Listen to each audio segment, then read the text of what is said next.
बे-इश्क किस्त number 44 part 2 ईमान फातिमा। खैर अब सब बातें छोड़ो और फज़ा सैफ के ड्रेसेस थीम सोच ली किया। रोहाब ने फज़ा को देखते हुए कहा मगर इसकी फीकी पड़ती रंगत पे चौंक गया। गुड़िया तुम इस शादी से खुश हो किया सैफ तुम्हें पसंद है? रोहाब ने बेचैनी से पूछा तो वो सर इस बात में हिला गई मगर रोहाब को इसकी आंखों में आंसुओं का समंदर दिख गया। सच सच बोलो फज़ा कि क्या ये रिश्ता तुमने खुशी से कबूल किया? रोहाब ने इस बार लहजा सख्त किया तो वो हिचकियों के दरमियान रोहाब को सब सच बता गई। मुझे यकीन नहीं आ रहा कि तुमने इस ब्लैकमेलर के रिश्ते को कबूल कर लिया सिर्फ और सिर्फ इस खौफ से कि तुमसे तुम्हारे रिश्ते ना छीन लूं मैं। गुड़िया तुम्हारी जिंदगी है ये और तुम फिर से उसे एक ऐसे इंसान के सुपुर्द कर रही हो जिसके नज़दीक तुम्हारे एहसासात, जज्बात की कोई वैल्यू नहीं है। मैं ऐसा हरगिज़ नहीं होने दूंगा अभी बात करता इससे मैं, रोहाब ने कहा और बाहर की जानिब बढ़ गया। कुछ देर के बाद वो सैफ के घर के लाउंज में बैठा इसका इंतज़ार कर रहा था। हाय रोहाब कैसे हैं आप? सैफ ने अंदर दाखिल होते हुए कहा। एम फाइन तुम सुनाओ? रोहाब ने संजीदगी से पूछा। मैं बिल्कुल ठीक ठाक हूँ वैसे आप खैरियत से मेरे घर? सैफ ने पूछा। बस तुम्हें बताने आया था कि हमारे घर बारात लेकर आने की ज़रूरत नहीं है क्योंकि जिसकी बिना पर तुमने उसे ब्लैकमेल करके शादी के लिए राज़ी किया था वो हकीकत मुझे पता चल चुकी है। तुम एक बिजनेसमैन हो तो बहुत शातिर हो तुमने इसके चेहरे पे साफ साफ पढ़ लिया था कि वो तुम्हारे रिश्ते के लिए हम नहीं बोलेगी तो इसलिए तुमने इसे मेरी और उसकी मुंह से ब्लैकमेल किया लेकिन अफसोस कि तुम मुझे जान नहीं पाए। मैं अपनी मुंह से बेशक नफरत करता हूँ मगर मैं अपनी बीवी से बहुत मोहब्बत करता हूँ और फज़ा से मेरा रिश्ता मेरी बीवी की वजह से जुड़ा है तो मैं इससे चाहकर भी नफरत नहीं करता। खैर ये बातें छोड़ते हैं असल पॉइंट पे आते हैं। ये तुम्हारी पहनाई गई रंग है, रोहाब ने मखमली केस उसकी तरफ बढ़ाते हुए कहा। हम मानता मैंने इसे मनाने के लिए गलत तरीका अपनाया मगर मोहब्बत और जंग में सब जायज़ होता है, वो सिर्फ मेरी है, वो गुस्से से बोला। सोच बदलू अपनी सैफ शकील अहमद, मोहब्बत और जंग अलग हैं, जंग मोहब्बत से नहीं खेली जा सकती और मोहब्बत जंग करके जीती नहीं जाती। जिसने भी ये बात ईजाद की कि मोहब्बत और जंग में सब जायज़ है वो खुद गलत है, इसे शायद मोहब्बत की मीम का भी पता नहीं। मोहब्बत पाने का नाम नहीं देने का नाम है। मोहब्बत की अव्वल शर्त जायज़ तरीक़ों से मोहब्बत को पाना है ना कि नाजायज़ तरीक़ों से हासिल करना, रोहाब ने संजीदगी से कहा। मुझे आपकी बातों में कोई अनटरसट नहीं, वो मेरी पसंद है और मुझे जो चीज़ पसंद आ जाए और वो अगर मुझे ना दी जाए तो उसे मैं छीन लिया करता हूँ, सैफ ने हठ धर्मी से जवाब दिया। वो मेरी बहन है सैफ और तुम शायद भूल चुके हो कि मैं अपने से मुंसलिक रिश्तों के लिए हर हद पार कर जाता हूँ। अगर तुमने ऐसी वैसी हरकत की तो तुम्हें मेरी तरफ से ऐसा करारा जवाब मिलेगा कि तुम्हारी सात पश्ती याद रखेंगी। तुम्हें इस तक पहुँचने से पहले मुझसे निपटना होगा। वो सर्द लहजे में बोलता उठ खड़ा हुआ। तो मैं उसे पाने के लिए तुम्हें जान से भी मार डालूंगा, सैफ ने उखरे उखरे अंदाज में कहा। तुम्हारा दिमाग खराब हो गया है सैफ, अपने बिजनेस पे तवज्जो दो वरना तुमने सब कुछ खो देना है। समझाइए अपने बेटे को मिस्टर एंड मिसेस शकील। वो सामने गुमसम से बैठे इसके वालिदैन से बोला और फिर लंबे लंबे डिंग भरता वहां से निकलता चला गया। सैफ ने रोहाब शाह के जाने के बाद सामने पड़ा क्रिस्टल का बाउल उठाकर दीवार पे दे मारा। मैं इस रोहाब शाह से नहीं हारूंगा, मुझे जीतना है हर हाल में, वो बाल मुट्ठी में जकड़े चीख कर बोला। तुम पागल हो गए हो सैफ, वो रोहाब शाह है, आज से 3 बरस पहले तुम्हारे बाप के बिजनेस को उसने बचाया था। अगर रोहाब आज से 3 बरस पहले हमारे शेयर्स ना खरीदता तो हम सब रोड पे आ चुके होते।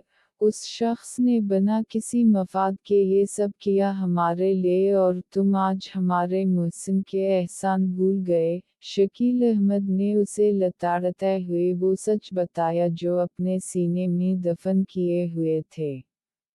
मैं मोहब्बत करता हूँ फलजा से, वो मुझे चाहिए, वो बोलते हुए रो पड़ा। देखो सैफ, तुम उसे भूल जाओ क्योंकि रोहाब शाह इस रिश्ते पे ना बोल चुका है और ये सब तुम्हारी बेवकूफ़ी की वजह से हुआ है।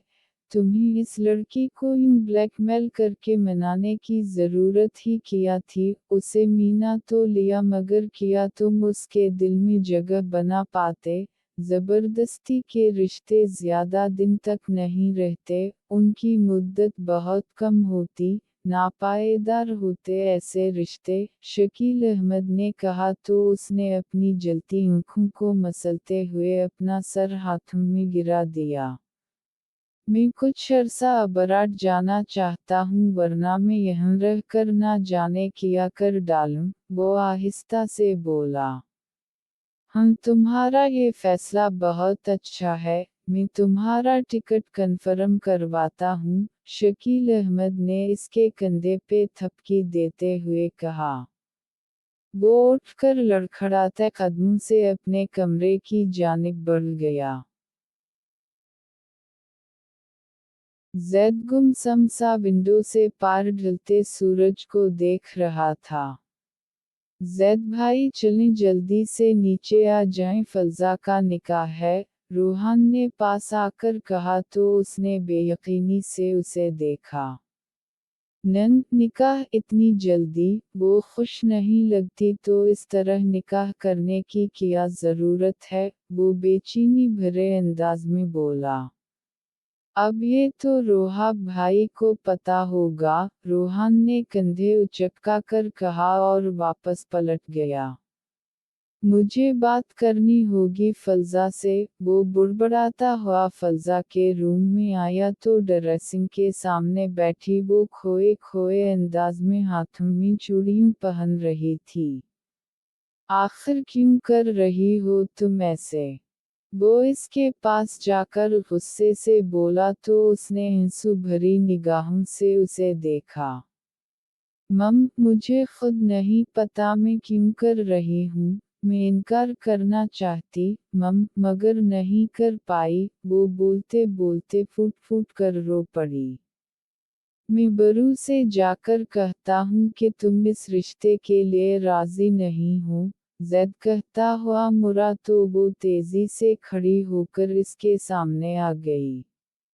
नहीं, आप भैया से कुछ मत कहिएगा प्लीज़, वो हाथ जोड़ते हुए अल्तजाइया अंदाज में बोली तो ज़ैद ने उसे बेबसी से देखा। तुम खुश नहीं हो तो फिर इस तरह खुद की जिंदगी क्यों बर्बाद कर रही हो? मत करो खुद के साथ और मेरे साथ ऐसा जुल्म, सिर्फ एक बार कह दो कि तुम ये शादी नहीं करना चाहती तो सब ठीक हो जाएगा। रोहाब बरू जानते हैं कि मैं तुमसे मोहब्बत करता हूँ लेकिन वो तुम्हारी खुशी देखना चाहते हैं, प्लीज़ एक बार बरू से बोल दो कि तुम ये शादी नहीं करना चाहती, वो इसके कंधों को दबोचे बोलता गया। नहीं मैं उनका मान नहीं तोड़ूंगी, उस वक्त इनकार करके, वो नफ़ी में सर हिलाते हुए बोली।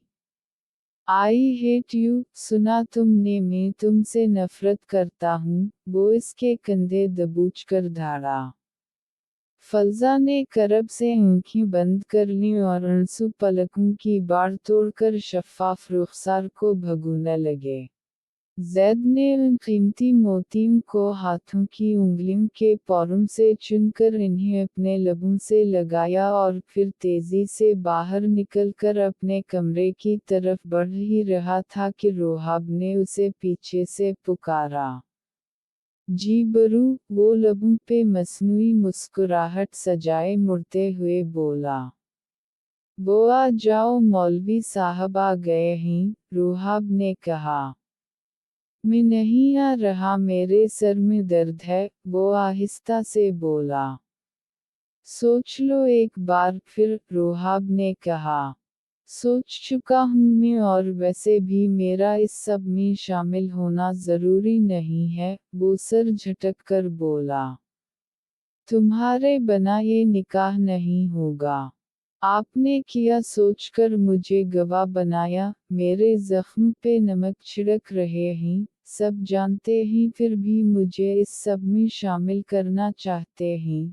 मैं और वो किस तकलीफ़ में हैं इसका अंदाज़ा भी है आपको, वो अपनी आँखें मसलते हुए फट पड़ा। अच्छा, वाकई तकलीफ़ में हो, फिर एक दूसरे से दस्तबरदार क्यों हो रहे हो? रोहाब नीचे सीने पे बाजू लपेटे संजीदगी से पूछा तो वो महज लब कुचल कर रह गया। अच्छा चलो अब मेरे साथ, मौलवी साहब ने कहीं और भी जाना है, रोहाब ने कहते ही इसका हाथ थामा और इसे लेकर लाउंज में आ गया। उसने इर्द गिर्द हैरानगी से देखा तो सैफ और इसकी फैमिली में से कोई भी नजर नहीं आया। फिर इसकी निगाहें अंदर दाखिल होती फज़ा में अटक गई और वो भी नम आँखों से उसे ही देख रही थी। फिर इसके साथ लाकर उसे बैठाया तो उसने हैरानगी से रोहाब को देखा और उठकर खड़ा होने लगा ही था कि रोहान ने इसके कंधे से पकड़कर दोबारा बैठा दिया। क्या बदतमीजी है ये रोहान, वो गुस्से से बोला। मेरे ख्याल में ज़ैद भाई का निकाह। शट अप रोहान, रोहाब और ज़ैद बैक वक्त बोले। ओके ओके, चला क्यों रहे हो, वो कानों पे हाथ रखते हुए बोला। वैसे ज़ैद बेटे, मुझे तो यकीन नहीं आया कि आप चरस इस्तेमाल करने लगे थे। मैं तो परेशान हो गई जब मुझे रोहान ने बताया कि आप नशे के आदी हो रहे हैं। सुगरी शाह ने कहा तो उसने खा जाने वाली निगाहों से रोहान को देखा जो कि गड़बड़ा कर इधर इधर देखने लगा था। मुझे यकीन नहीं आ रहा माम कि आपने रोहान की बातों पे एतबार किया, एक नंबर का झूठा है ये, वो दंत कुचकिचा कर बोला। तो आप फज़ा से प्यार नहीं करते क्या? रोहान ने पूछा। करता हूँ।